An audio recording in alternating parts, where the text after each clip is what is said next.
그리고 최근에서 반복적으로 민주노총이 코로나19 확산의 원흉이다. 그런데 정부 여당이 그걸 봐주고 있다. 그걸 봐주기 위해서 거리두기 단계도 격상하지 않는다. 이런 식의 보도를 내고 있는데요. 자, 그게 사실인지 한번 보겠습니다. 자, 11월 18일 조선일보 이런 기사를 냈습니다. 민주노총 집회 4일 만에 코로나 신규 확진자 300명.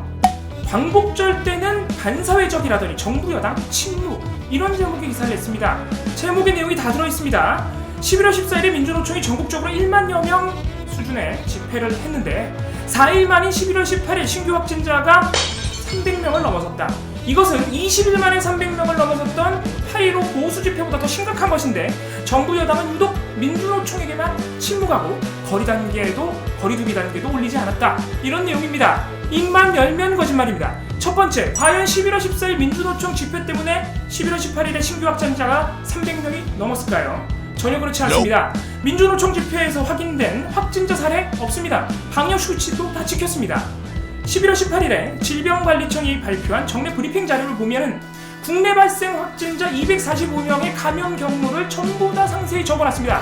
거기 보면요, 수영장, 요양원, 의료작업장, 피아노 교습소, 여행 이런 거예요. 집회 없습니다. 심지어는 11월 20일에 당국에서 민주노총 집회에서 확인된 확진 사례가 없다고 발표까지 해줬습니다. 그리고 11월 18일에 갑자기 코로나19 상황이 심각해진 것이 전혀 아닙니다. 수도권에서는요, 이미 11월 11일부터 17일까지 꾸준히 하루 확진자가 100명을 넘어서고 있었거든요. 그런데 그 중간에 있는 11월 14일 민주노총 집회 때문에 갑자기 심각해졌다? 이런 식의 거짓말을 하면 안 되는 것이죠. 자, 두 번째, 8.15 보수 집회보다 11월 14일 민주노총 집회가 더 심각하다? 이거 진심으로 하는 말입니까? 자, 일단 11월 14일 민주노총 전후로요, 민주노총이 집회하면서 방역 수칙을 심각하게 어겼다는 보도 자체가 없습니다. 11월 14일 날에 심지어 이런 보도도 나옵니다. 민주노총이 방역 수칙을 지키기 위해서 집회 제한 인원이 100명 이하로 사람을 모아가지고 산발적으로 여기저기서 집회를 하고 있는데 그건 꼼수다. 이런 비판 보도가 나와요. 그 역으로 생각하면 뭡니까? 집회 제한 인원수 100명을 지키기 위해서, 방역 수칙을 지키기 위해서 노력했다는 거잖아요. 자, 그런데 8.15 보수 집회 어떻습니까? 집회하기 전부터 너무너무 우려가 많았죠. 그런데 결국에는 광화문에 수만 명이 나왔습니다. 마스크 안 쓰고 나갑니다. 여기저기서 소리치고 노래도 합니다. 찬송가 불렀잖아요. 결국에 어떻게 됐습니까? 집회 3일 만인 8월 18일 사랑제일교회발 확진자 수만 497명, 심지어 3시간 만에 19명 확진. 비교할 걸 비교해야죠. 자, 마지막으로 민주노총만 정부 여당이 봐주고 있다? 하루 확진자 300명 넘어가는데 거리두기 2단계로 격상을 안 한다? 이런 기본적인 거짓말은 제가 황당합니다. 자, 일단 11월 14일 이전에요, 검색만 해보면요, 대통령과 민주당이 민주노총 집회하지 말아라, 집회했다가 큰일 나면 너네 책임지게 할 것이다 라고 발언했다는 보도가 수도 없이 나옵니다. 검색만 좀 해보세요. 자, 그리고 질병관리청 홈페이지 들어가 보세요. 거리두기 단계 2단계로 격상하는 기준이 하루 확진자 300명 넘었다고 하는 게 아닙니다. 전국적으로 하루 확진자 수가 300명을 꾸준히 넘는 게 일주일 이상 지속됐을 때 2단계로 격상하게 돼 있어요. 그렇게 뻔히 써 있는 거를 왜 도대체 거짓말하냐 이겁니다. 자, 이렇게 기초적인 거짓말로 자기가 그동안 싫어했던 사람들 이참에 마녀 사냥하려는 조선일보 창피한 줄 아셔야 됩니다. 코로나19라는 감염병 사태까지 그렇게 자신들의 사적 목표, 정치적 목표에 이용한다면은 앞으로 처벌받을지도 모릅니다. 이런 보도 지금 11월 26일에도 일면톱에 나왔습니다. 우리 시청자 여러분들과 노른자가 앞으로 계속해서 감시해 나가겠습니다. 이번 주 제6띵 뉴스는 의식의 흐름대로 살펴본 조선일보의 부동산 관련 보도입니다. 제가 처음 본 것은요, 11월 27일 조선일보의 조유진 기자 보도인데요. 제목이 전세살이 남편, 아내 살해 후 6살 딸만 남은 아파트값 비극입니다. 제목을 보면 어떤 느낌이 드시나요? 전세값이 너무 올라서 벌어진 비극이라고 보이시죠? 그러나 이 기사의 첫 번째 문장은 좀 다릅니다. 서울 아파트값 폭등이 부부간 살인을 불렀다. 아파트 매입 자금을 어떻게 마련할 것인가를 놓고 아내와 다투던 남편이 아내를 살해한 뒤 극단적 선택을 했다입니다. 이들 부부의 사정을 자세히 좀 들여다보면요, 경기도에 자신들 명의로 4억 원 수준의 아파트를 한 채 소유하고 있었고요, 4년 가까이 목동의 27평 아파트에서 전세를 살았다고 합니다. 전세값은 올랐지만 이들은 계약 갱신 청구권이 있었습니다. 그런데 이들 부부는 목동에 더 넓은 평수의 아파트를 사고 싶었다고 합니다. 그리고 그 비용 마련을 위해서 싸우다가 벌어진 비극이라는 것이죠. 따라서 이 보도에서 부각된 전세살이라는 말은 사실상 미끼였습니다. 사실 저는 이 보도가 너무 황당해서요. 이렇게 길게 설명할 가치조차 느끼지 못하는데요. 그래도 말을 꺼냈으니 평가를 굳이 하자면 이 보도에서 잘한 것은 딱 하나. 이 사건을 두고 동반자살이라는 표현을 사용하지 않고요. 아내 살해 후 극단적 선택이라고 표현했다는 것입니다. 하지만 그러면 다일까요? 이 보도는 명백히 자살보도 가이드라인을 위반했습니다. 자살의 원인을 함부로 단정적으로 추측해서는 안 되는데요. 이 보도는 온통 추측투성이었습니다. 아무튼 이 보도를 보고 저는 조선일보의 부동산 관련 보도에 대해서 다시 한번 찾아봐야겠다라는 생각을 하게 됐고요. 조선일보 홈페이지에서 11월 18일에서 28일까지 종부세라는 키워드를 넣어서 검색한 결과 종부세가 폭탄 수준으로 늘어난다 라는 내용만 나온 것이 아니고요. 부동산 재테크, 세금 절세와 관련된 내용이 너무 많았습니다. 탈법적인 것만 아니라면은 부동산 재테크, 그리고 이 와중에 절세하는 방법을 알려주는 것, 그것을 열심히 알아내서 독자들에게 알려주는 것, 이 또한 좋은 정보일 수 있습니다. 그런데 이 보도들을 가만히 들여다보면 이것이 광고인지 보도인지 구분이 안 가고요. 게다가 이것이 조선일보인지 땅짓고 보도인지 구분이 안 가는 상황이었습니다. 땅짓고는요, 부동산 전문 매체라고 합니다. 조선일보 보도를 보면은 조선일보가 주최하는 대한민국 재테크 박람회 관련 보도가 너무나 많았습니다. 11월 3일부터 27일까지 총 19건이나 이 박람회 관련 보도가 나왔고요. 지면에 실리는 기사가 16건이나 됩니다.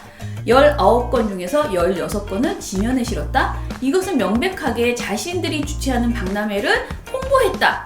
아주 열심히 홍보했다 라고 볼 수 있는 거죠. 단순 재테크 박람회가 열린다 라는 정보만 전달하는 것이 아니고요. 재테크 박람회 연사에게 듣는다 라는 시리즈물까지 기획해서 아주 다양하고 섬세하게 홍보를 해내고 있었습니다. 이뿐만이 아닙니다. 조선일보와 땅짓고가 공동으로 주최한 다주택자 절세 전략과 성공적인 투자 방안이라는 주제로 서울, 대구, 부산 등 전국 3곳에서 순회 강연을 개최한다 라고 보도하고 있습니다. 도대체 순회 강연, 그것이 얼마나 된다고 이렇게 열심히 보도할까 싶은데요. 참가비를 살펴보니까 1인당 20만원 정도를 받고 있네요. 자, 조선일보 부동산과 종부세 인상 관련 보도를 하면서 정말 두 마리 토끼를 다 훌륭하게 잡아내고 있습니다. 종부세 폭탄을 이야기하면서 문재인 정부를 비판하고 그 와중에 자신들은 장사를 위해서 재테크 박람회와 강연 등을 통해서 절세 홍보를 하고 있다는 것, 정말 대단하지 않습니까? 조선일보의 부동산 보도의 허점, 여러분 이미 모두 알고 계시겠지만 우리 이 홍보에 대해서 조금 더 낱낱이 들여다봤으면 좋겠습니다. 텔레그램 대화방 박사방에서 성착취물을 제작, 유포한 혐의 등으로 기소된 조주빈이 1심에서 40년형을 선고받았습니다. 재판부는 특히 많은 피해자의 신상을 공개해 복구 불가능한 피해를 줬다고 지적하며 범행의 중대성과 치밀함, 피해자의 수와 정도, 사회적 해악, 피고인의 태도를 고려하면 장기간 사회에서 격리되어야 한다라고 말했는데요. 조 씨에게 적용되는 혐의는 미성년자 피해자 A 씨에게 나체 영상을 유포하겠다고 협박하고 공범을 시켜 성폭행을 시도한 것 등 총 14건에 이릅니다. 판결을 앞두고 법조계 내에서는 아동, 청소년 음란물 제작 등의 혐의만이 인정된다면 최대 징역 15년 정도일 것이다 라는 예측이 나왔었는데요. 그런 의미에서 이번 판결은 예상외의 높은 형이 나왔다라는 평가가 이어지고 있습니다. 웰컴 투 비디오의 전 운영자 손정우에게 징역 3년형이 구형됐던 것과 비교해도 큰 차이가 나는 형벌인데요. 같은 디지털 성범죄 사이트를 운영했는데 왜 이렇게 다른 형벌이 나오게 됐을까요? 바로 법원이 박사방을 범죄 목적으로 구성된 집단이라고 판단했기 때문인데요. 재판부가 박사방 조직은 텔레그램 내 순차 조직된 것으로 주요 구성원이 명확하다. 그 주된 구성원은 피고인들이고 각 특정 역할을 수행했다며 오로지 그 범죄 목적으로만 구성되고 감당된 조직이라고 판단하며 형량이 더 높아진 것으로 보입니다. 하지만 검찰이 구형했던 무기징역형에 비해 감형된 판결이라는 점에서 아쉬움이 남습니다. 한편 조 씨와 함께 재판에 넘겨진 공범 태평양은 범행 당시 만 15세인 점이 고려돼 징역 장기 10년, 단기 5년형을 선고받았습니다. 또 조 씨에게 자신의 고등학교 담임교사 딸에 대한 살인을 청구한 사회복무요원 강모 씨는 징역 13년을, 거제시청 소속 공무원이었던 천모 씨는 징역 15년을 선고받았습니다. 조주빈이 체포된 지 250여일 만에 나온 1심 결과 징역 40년. 이제 성착취물 가해자를 엄벌에 처하는 차례가 온 것일까요? 그렇지 않습니다. 한겨레 보도에 따르면 군검찰의 디지털 성범죄 기소율은 40%에 미치지 못하는 것으로 드러났습니다. 군인 신분으로 디지털 성범죄를 저지른 10명 중 6명 이상이 처벌을 피해간 셈인데요. N번방 사건처럼 아동 성착취 영상을 제작, 배포한 군인은 9명, 재판에 넘겨진 사람은 3명뿐이었습니다. 성착취물 소지로 적발된 군인은 13명이었는데요. 그중 기소된 사람은 딱 1명이었다고 하네요.